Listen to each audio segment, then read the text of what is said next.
I'll be reading excerpts from my latest writings, The Indecipherable One. There are chosen ones, and then you have the indecipherable one. I've had no choice to contemplate greater options, so I am targeted and picked on while rendered invisible all my life. So I'm one who chooses to be one with the one, your highest selves, kindreds, that are more attractive, intelligent, charismatic, cool, compassionate than the false idols, overused icons, and overrated celebrities you aspire to via your traumatized culture ego. And by the way, intelligent has an angel number 3 in it. I'm a necessary mistake to remind us that we don't have to remain unnecessary Darwinian mistakes. Our systems built on trauma and reinforced by biases and propaganda keeps us in denial of our ability to continually make nothing into something. But we demean many somethings via cynicism, profiteering, exploitation, and meaningless pursuits and competition, draining each other with competition rather than inspiring. I was drafted by the ninjas. I'm a minority darkened by white America's inner darkness, including other dark ones made to be their pale imitations, the hater players. So ironically, they're pale imitations. But I become the shooting stars, the shurikens, when light fades. I'm an agent of the spiritual CIA. They're Big Brother's Big Brother. I was picked on and targeted, never having a choice but to contemplate the greater options we overlook. Oh, I read it. Okay. Your undue privilege gives me many advantages. It should be an honor, not just a privilege, to know me and others. Gaining your missing knowledge from my ultimate outsider experience. Because my unique sense of beauty, power, intellect exposes your ugliness, ignorance, rather than you humbling yourself. Via my prolific work and books, I have hours that I've uploaded. So just check out the channel. They tried extra hard to crush my spirit when I was developing, but they failed, and now I'm more powerful than you. I have to fight the temptation to become the hate before the hate before the hate. But I choose to brain maintain while you lose your minds in more subtle, benign forms of rad tribalism, fascism. Maybe those who weren't encouraged to cultivate their minds can't lose them since nothing was ever there. So I'm in a unique possibility. I could be super positive, be a better man, not bitter. So I'm not super smart or super strong in league with a rigged, inhuman breeding system. But my power is to think super thoughts and do things in super powerful manners, as I've demonstrated with my prolific videos, art, and narratives. Godly perspectives is what we need, not just surgical engineering focuses.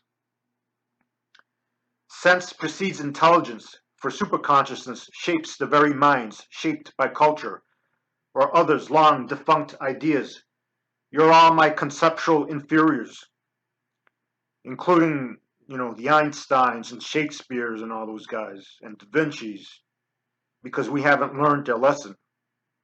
Even they, from their point, they said, you guys should be learning from the minds of now, not just looking back on us, and, there's a cynicism to that. So, and I include the best among you now who don't practice what you preach, using our diversity to divide into rad tribes rather than to complement each other. I'm not given a break for my constant nervous breakthroughs because the culture of hate is trying to break me. That's a part of my indecipherable victory. I'm not overtly hated, but rendered invisible because I'm indivisible, invincible. Indifference, so-called objectivity, under the guise of an equality, lacking my super autonomy, which says, why do you need validation, or just do your thing, you're doing good, or basically indifference. I think people are trying to say neither praise nor condemn, just, take things as they are, which is good, but that could become another form of hate.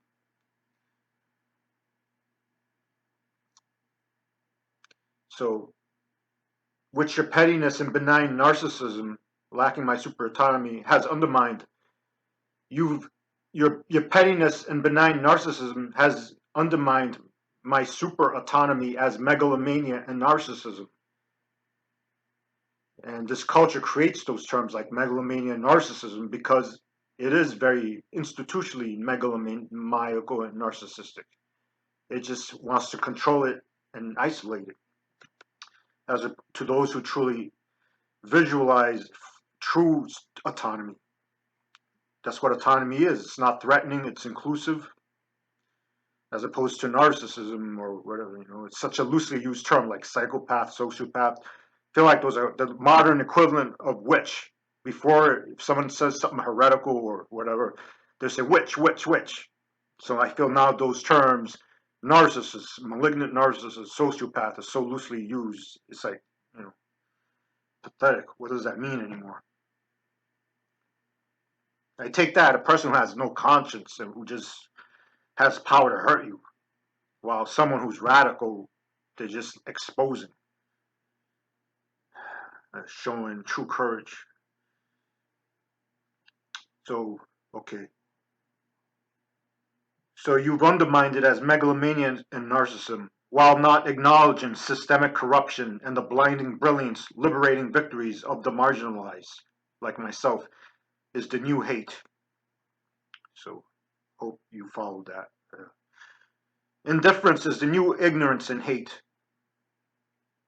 I give myself the break because no one is worthy. I elevate myself since no one is qualified to promote me.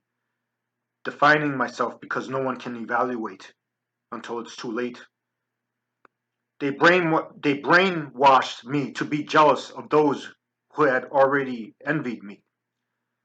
But I'm no different than anyone, regardless of age, ethnicity, and social standing, via our common pain.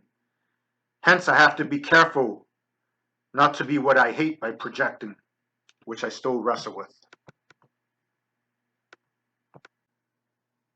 So I'm reading an excerpt from Liberal Hell. I don't mean like I'm attacking liberalism because we're naturally free, but I feel like, imagine that we're in a fascist world, but it has liberal fronts that actually make it worse because it says freedom of speech and all that.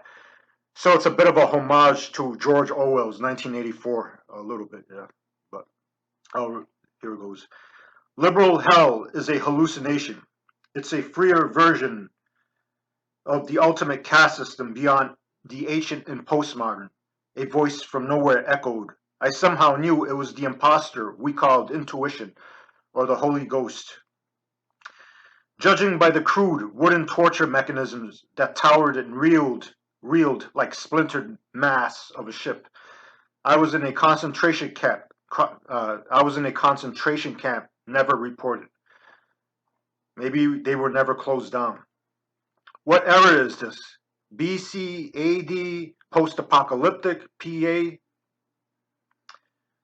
or PS, post-singularity, PS. The smorgasbord of pagodas, synagogues, cathedrals, and esoteric citadels hinted at the ultimate empire, perhaps before splintering off into Greece, Rome, and Egypt and other empires. The modern skyscrapers and neon glitzy cities which taunted me with advertisements of opportunities and the like were suddenly moonlit hieroglyphics here, coded ways of saying peasants, segregation. Infinity doesn't exist in the way we thought because we were never born, given the illusion of eternal death and damnation. But the will to live, become reborn, may be my way out. So, I don't know, if I'm in the future, or basically, like, is the modern super city an extension of an ancient empire? Like, so, are we in Neo Rome, even with like New York and Boston and Tokyo, all these progressive cities? And so, congratulations, said a voice. All your great insight did was awaken you to how powerless you are.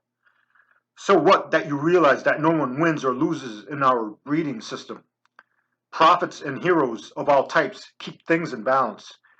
There are no beauties or uglies, ultimately, geniuses or dummies. They've all been bred to perpetuate revolts which upgrade the caste system. That's why no one listens to you. So to be clear, this is a voice someone's talking to me that said that. You express yourself with any frequency. People are so preconditioned to be free, critical, educated, talented after their frequencies we deduce and categorize that you stand no chance. That's why we need the recruited ones, some of them who think they're chosen ones, to master these codes which were meant to liberate.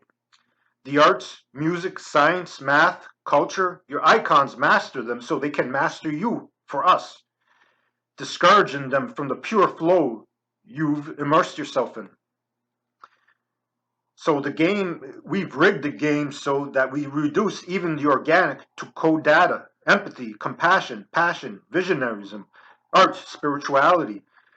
We know what you did, but it can't transform us or our creations. We're so confident in our deductions that we know the populace will never believe in your ultimate vision of reclaiming our primal eternal minds, including ours. Its truth pool is invisible to them. Go ahead and express your freedom of speech, your right to freedom of speech, to those not free to internalize what they sense. You have a voice, but they have no ears. They use social media to engineer their own personal matrices. They're their own Neo, Morpheus, and agents. So it's an illusion. They're enslaving themselves and liberating themselves and remaking it. Tell them to their faces that their disowned powers has us at its command, which gives us the illusion of superiority. Tell them to their faces that their disowned powers has us at its command, which is your power, which gives us the illusion of superiority. Even we admit it, but can't believe it because of our calculations. We have an intellectual understanding of what a spirit is, so we don't have to be one. We can still experience calculations of joy, bliss, pleasure, and pain through our engineered automatons, the humans, who are men, who are they, We can know what it's like being a dog ape without regressing, incarnating as one. What will spirituality lead to? That higher spirit becoming what? Something worse with more complications? At least we can monitor things. We've calculated that now we can ascend. We're in a unique opportunity, but people are too far gone the other way to take advantage of the shift which will propel them forward. But they're too far gone away. You'll be even more isolated in that ascension. So what's the point? We're not aliens, but enhanced beings. That's part of the misinformation. Transhumanism has always existed, a work in progress. Your best specimens and icons, whether celebrities, prophets, were experiments for our end. So, they've always mastered genetics and with roots in the occult, so they're actually humans with some advantage with hidden knowledge. And they're able to distort and misinterpret future scenarios, basically hallucinations. They rule reality with models of hallucinations, and its present guise is ideas of multiverses and all that. But it can be true, though. I think I'm still struggling with it. Okay. So Your best specimens and icons, okay, your vision is too blinding and it's vast and fast and we'll never catch up. We'll undermine it.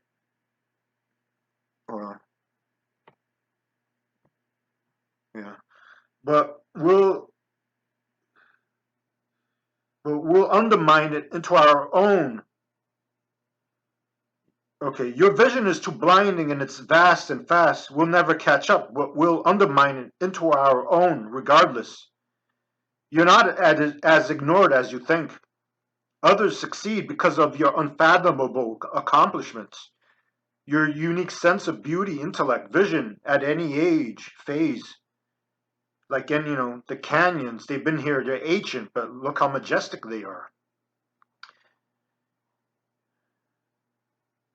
Your unique sense of beauty, intellect, vision exposes even the most validated person's ugliness, ignorance, and blindness. You're truly a self-made specimen, spaceman specimen. Let us stress, we're enhanced, not advanced in the way we've had you think. We've always had access to the finest medicines and scientific and technological innovations, including their occult predecessors in ancient times. We enhanced our genes with elixirs, alchemy, lost esoteric sciences. Some of you inherited our genes. That's part of the intergenerational plan of genocide and creating a master race, or for the purpose of creating a master race, while exploiting and plagiarizing the finest thoughts of those who are doomed. So it's really, as you know, a mutation of fascism is really a mutation of diversity. We're the barbarians, as in Barbie and Aryan, but you're the variant, a variation of everything, which is the code to being a spirit in the multiverse. We know you know the alternative, healthier way to creating a symbiotic race of self-mastery and self-healing compassion. But it doesn't matter if you don't know what matters. Black lives matter, blue, white, anything to limit division. However, all lives matter is merely coded racism to mean some lives matter more than others. So I'm not disrespecting black lives, that's, I know, but anything could be undermined. People just want some of our status, nothing more. Privilege. Most minorities want to be white, despite their anti-racist fascist movements. Women are still whoring themselves, even with their business, sporting, academic endeavors, even with their, gender activism. But what does whore mean? War on women, including other triggers implanted by those who rig systems. Because there's no such thing as a slur like whore, spick, and nigger and all that. Because the riggers, they've rigged the system with such triggers, just such, offensive triggers. Replace the triggers with stimulants, which you do. That's why they don't listen to you. You express yourself in novel ways. At least you know there's no such thing as these term slurs. But does it matter ultimately? We're the true eggers, the riggers who rigged such a rigged system with such triggers. Oh, all right. Redundant, effective redundance to emphasize. They censor your vision of anti-us against them, so reclaiming activism and all-inclusive revolution. What's their agenda when they imply you have one? Some have sense but lack discernment. Others, not unlike us, have the reverse. See, we can calculate your despair and dream with no attachment. We can calculate even perfection, your utopian potential, but not do things with flow, true perfection. We know you're right, but people want to make things hard, rely on authority to dictate even their struggles against the odds, poverty, while you explore our potential to invent games, personalizing our objective hijacking of your personal powers. We know you can free us. You don't hate us, you know we're victims too. But we don't want to be freed or inspired. Our calculations want us to be inspired, but that's not enough. This is how we exploit your most liberating struggles into entertainment, hero's journey, and the like. Rocky and Robin Hood on the epic level, but your vision is too extreme. Nobody will ever buy it because it's by you. The despair of the disempowered makes us healthy, while alleviating social responsibility. What about the chosen folk, those who say God is prepping them for divine turnarounds? Those are the narratives of people made invisible in a system that blinds, not unlike Marx's religion is the opium of the masses metaphor. And that's the thing about social media. Why do a lot of these guys have so many followers? The cult mentality just goes on. Followers, followers, as opposed to, the language is bizarre.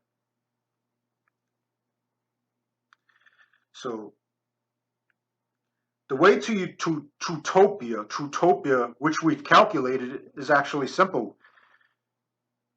Your leaders only need to encourage you to see the best of each other. Some of them did in history, and there were a lot of good starts that were erased in history. But imperial traumas and inner conflicts run deep. Some people like you believe that they were fools too to think the populace wanted illumination and inspiration over privilege. They used their hip diversity to divide up into rad tribes between ages, ethnicities, same old story. The mostly Caucasian flower children claimed to be the awakened ones during the 1960s. Now it's the so-called starseeds and indigo children, or indigo souls, so whatever. Millennials. I don't put myself in those boxes, so I don't know what era I am. So flowers and seeds.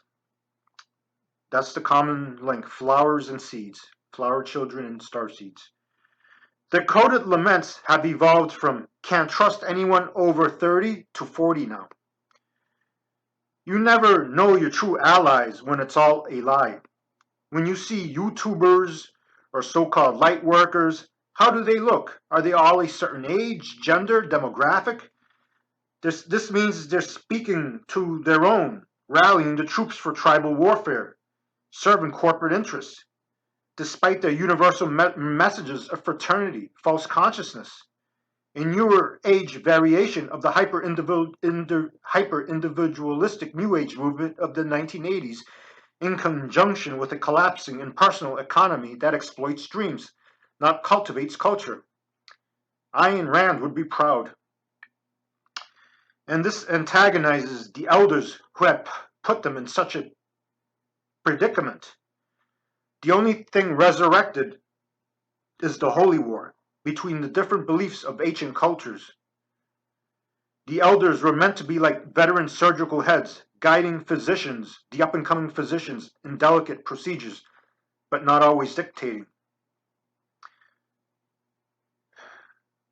But mysteries exist for a reason, to be decoded by one's intimate sense of the infinite. Mystery is my story. The mystery is really my story. That's me saying, okay. That's true, but who else believes that? Going by your lack of an audience, your sense of freedom endangers us all.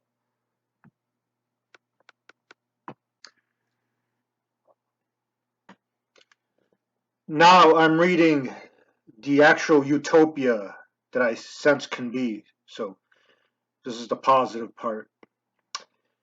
We took back our minds when we realized that the very skyscrapers, mega technologies, satellites, and everything else vast were our perceptual inversions of the perceptual universe. We often have nightmares in which we feel dwarfed by monsters, shadowy realms, and other forces, but we're merely observing everything from a I had to pause because, again, the constant sirens around here, so reread that. We often have nightmares where we feel dwarfed by monsters, shadowy realms, and other forces beyond us, but we're merely observing everything from a compartmentalized self. within our tense muscles, jumbled neurons, and cells.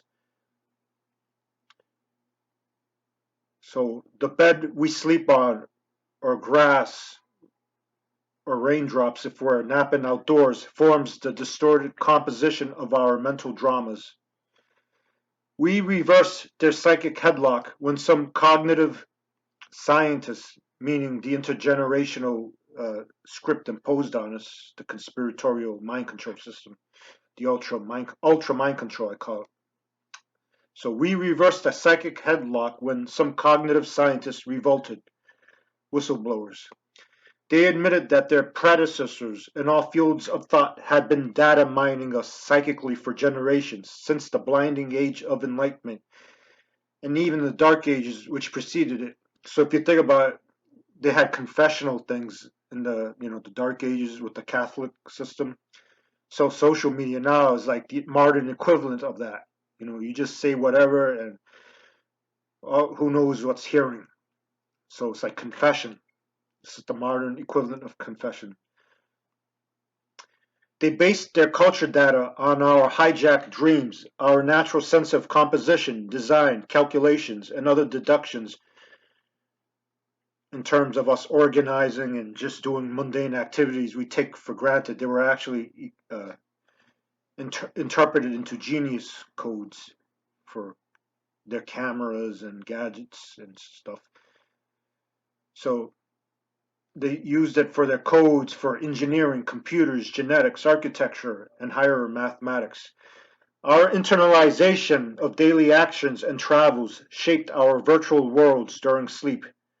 We're always sleepwalking, or have the potential to if we do it mindfully, ironically, which is where I get a lot of my ideas, because I'm always in a my mind is always awake. I'm just glad to be born in this generation. I would have lost half of my brain matter trying to learn what matters during my great-granddad's day.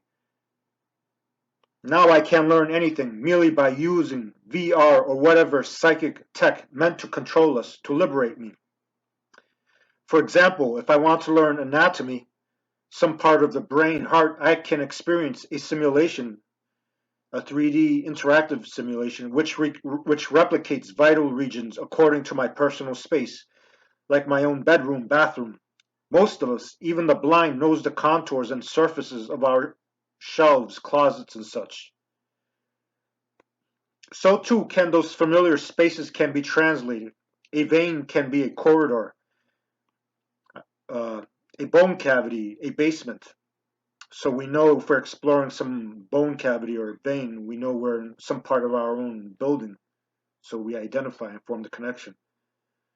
So it's kind of association. The same applies to anything, from learning the route of an unknown city or land. Almost anyone can learn this way too, gaining the near skills and sensitivity of our over-celebrated surgeons of the past, who thrived on an impulsive, reckless, anxious, competitive society of many accidents waiting to happen. And they were always there to save the day and patch two people back together who probably should have never suffered the way they would have had they lived in a more balanced, sane society. You can learn quantum mathematics, another higher pattern this way, meaning the simulations and stuff. Miles and miles of your daily activities jumbled in a variety of sensory-friendly way, in a sensory-friendly way. So miles and miles of your daily activities jumbled in a sensory-friendly way.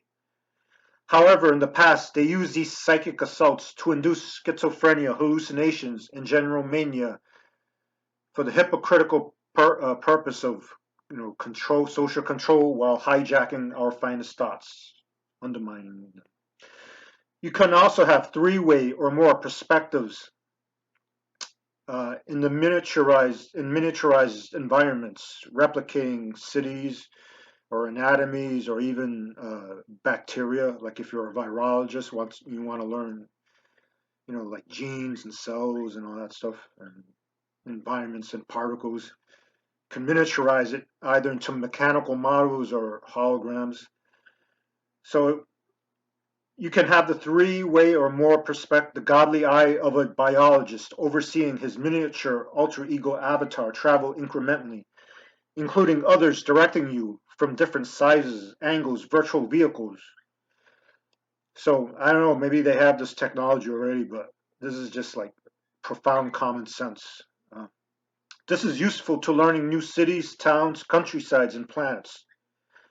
Metaphor is the universal language because doctors and scientists use visuals and other narrative-like dialogues to describe that which can't be isolated into data and linguistics. Of course, we still practice, memorized, and performed other motor enhancing skills or learned other motor enhancing skills, but with more interactive references. We applied our lessons immediately to the immediate, performing virtual surgeries, movie design. We did mind, body, spirit training to help our abilities to envision. We got the clue from Ken Perez, who practiced Taisha Chi and paradoxing. He just stood still and allowed his body to move, sleepwalk. He performed many unexpected twists and turns, bordering shamanistic dance ritual, yoga, qigong, acrobatics, and martial arts. They'd say, but his practices were mocked as being fake. Study formal yoga, martial arts, meditation, they'd say, when in fact he just flowed, directed. He had many visions for stories, characters akin to hypnotic progression. No, akin to hypnotic progression in response to hypnotic regression. So I meant that. That's my term, hypnotic progression. Recollecting future memories from some probable reality. He'd create great techniques according to the neurons he stimulated or recreated. Black hole tornadoes, which solidified into mecha drills, and so on. So that's just an excerpt. All right, thanks.